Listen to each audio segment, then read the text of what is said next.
Ang langis sa lampara ay pwede nating maituring na simbolo ng mabuting katangian. Simbolo ng mabuting asal ng isang tao. Goodness is contagious, but it is not transferable.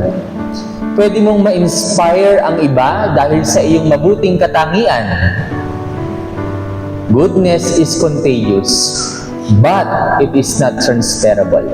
Pero hindi mo pwede itong ipasa sa kanya. Hindi po ito katulad ng pera na agad-agad pwede mong dukutin at ibigay mo sa nanghihingi nito. Hindi po ito katulad ng kape na pwede mong ibigay. Timplahan mo lang siya, magkakaroon na siya ng kape. Ang lampara ay sumisimbolo ng mabuting katangian, mabuting asal ng isang tao.